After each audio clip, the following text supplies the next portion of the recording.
You mentioned, I think I've seen some discussion that the Code of Conduct Committee is actually going to be doing some restructuring just kind of based off the practical realities that you guys are facing. Did you want to take a little bit and talk to us about maybe the motivation for that restructuring and kind of like what the mechanisms are for how you think it might be better suited to accomplishing what you ultimately want to accomplish? Yeah. Um, so I hate to talk about myself like this, but it turns out that I'm one of the only people that is constantly pushing in the code of conduct for things to get done. When it comes down to me delegating tasks, more likely than not, other people drop the ball, and I end up having to do the thing I asked them to. Hmm. When it comes to and we, I've always held on to this hope that like, well, if we just get some more people in, we'll have some people that really stick and do hard work, and it won't just be me. Mhm. And of course that happens. But like, if I have to interview 20 people in order to get two people that are competent enough to respond to emails, or to get five people that will run a case, like that's too slow. I Mhm. cannot support everything else in the meantime while we're waiting. Um, so part of the idea of the code of conduct restructuring is that if I'm trying to take a step back and protect my boundaries and time, so I'm not constantly answering messages or absorbing harassment, um, that might mean that the code of conduct doesn't function anymore. And I don't want that, Right. and I don't know that anyone really wants that.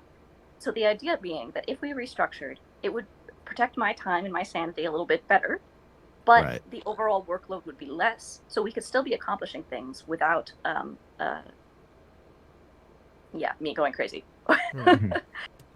Completely fair. No, I mean, you do yeah. a lot of work. You definitely do a lot of work.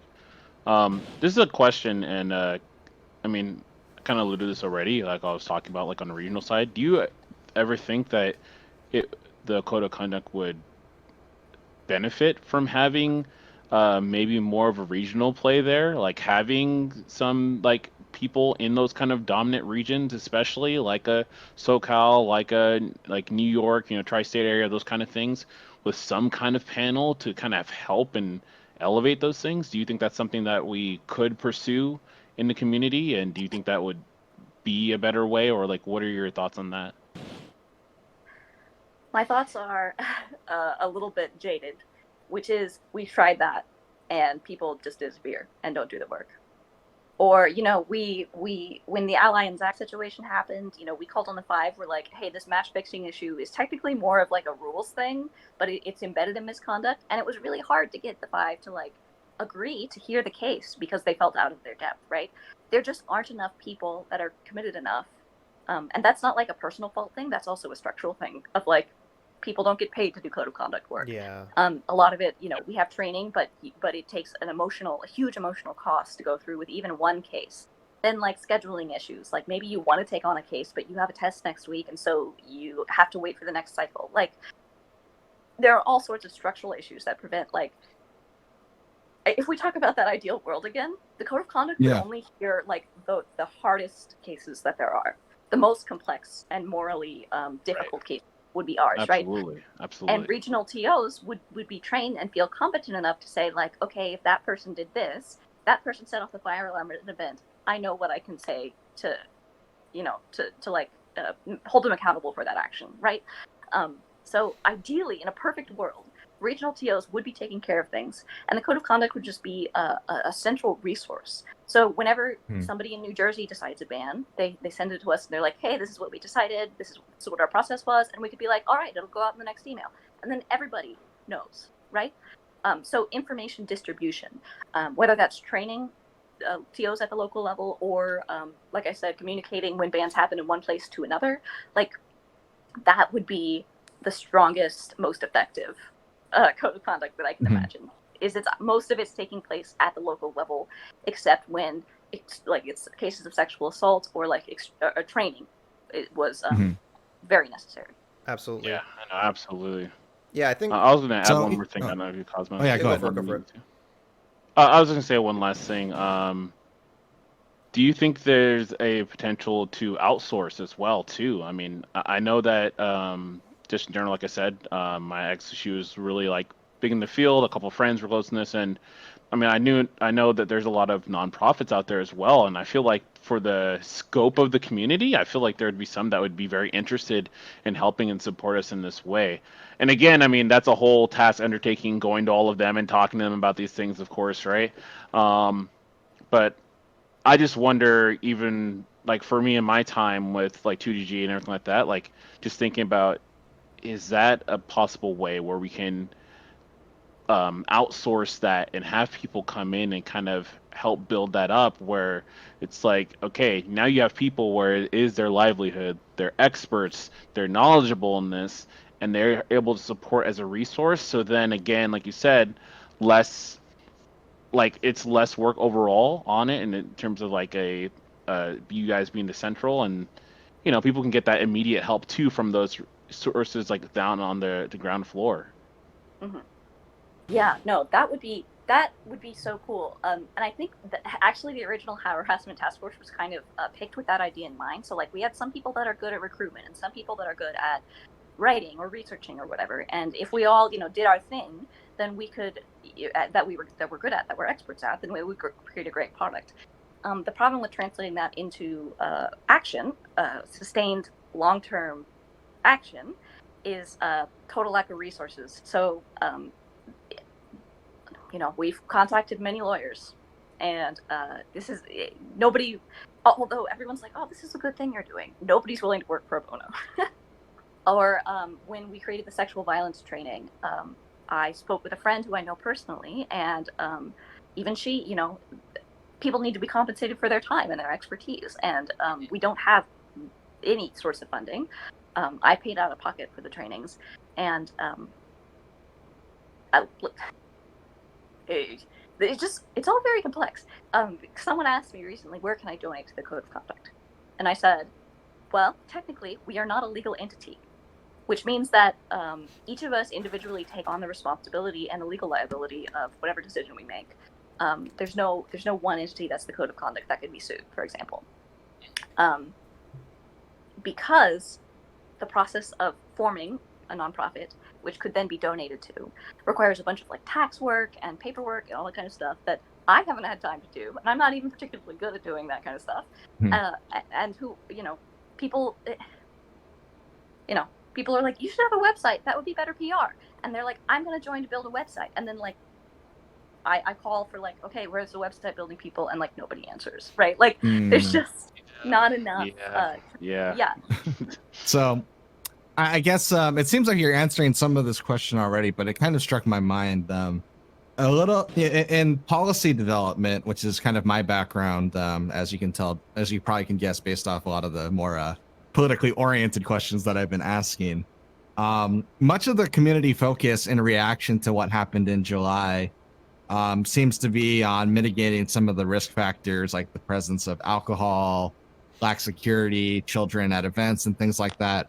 And one of the concepts that's kind of fascinated me in terms of policy, in terms of making change or how change happens on a policy level, is a concept called punctuated equilibrium, where effectively speaking, most change happens incrementally and it's really slow and it's really it's a really tenuous process that takes forever. But every once in a while, something cataclysmic happens, or something positive sometimes too. But in the case of our community, July was pretty about as cataclysmic as it can get.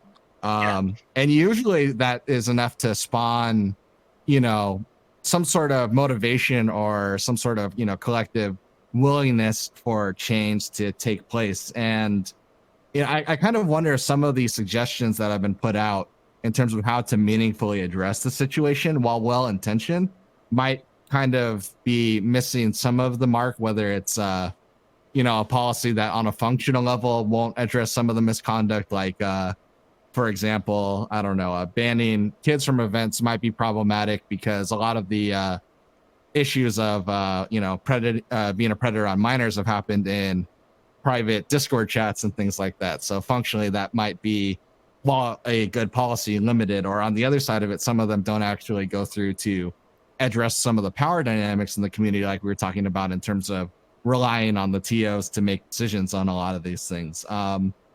So I want to get some of your thoughts on maybe how the community has reacted to July, do you think that a major change is possible, or do you think we're kind of, based off how things have happened, are we not to make you be very pessimistic and doom and gloom, but are we doomed to continue on the cycle of repeating a lot of these mistakes and having the cycle of, a victim, fortunately enough, feeling empowered enough to make a statement on social media based off abuse they've received, and then just having that cycle of, people saying that they're going to have some meaningful action and then nothing happening, and then and then another abuse happens, then another reporting happens. And I guess more broadly, the question kind of boils down to, is this community capable of saving itself? Wow, that's something Yeah. I've been struggling with for Right. the entire couple years I've been doing this work, right? So I think when something as, like you said, cataclysmic as July occurs, one of the things that can come out of it is education. And so I think a whole lot more people are walking away from the smash scene, or walking away from what happened, understanding that lots of people can be victimized. Lots of people who you trust can end up being sus. There are some things that our community learned from that event that we can't unlearn and will never undo. Does that mean we will have less abuse in the future? I'm a little skeptical of that, because there are so many structural things that continue to allow it, right? And like you said, we could do something extreme, like nobody under 18 can play Smash, but that's also super restrictive of our current player base and growing our player base and everything. So I think that while this could be an opportunity for growth, even 2 months later, this is 3 months. Like it's the middle of September right now. I don't know how much change I've seen. Like, okay, so one thing that's been good is not only like people are a little more educated, have done a little more self-reflection, we've weeded out some of the bad apples, even if that doesn't prevent future bad apples from entering, whatever, is that a bunch of TOs, like Bam was talking about, have dedicated more resources or time or thought into how can we protect our communities. So again, so much power and responsibility falls to TOs. So if they're thinking about it, then that's a good change. Will it stick? Will they give fair rulings? Will victims feel safe? I don't know. I don't know about any of that. Those things like justice being served and or rehabilitation being achieved take a whole lot more expertise, time, patience, and dedication than a TO panel has available to them. Yeah. So like we're saying, if we could bring in people who do this for a living, if we could pay people to get the training or whatever, if we had those things, I think this change could stick much harder and better. But yeah, I think that there are some things that will always be different, but I also don't know that 5 years from now we're not going to have predators. Well, I've been breathing fire.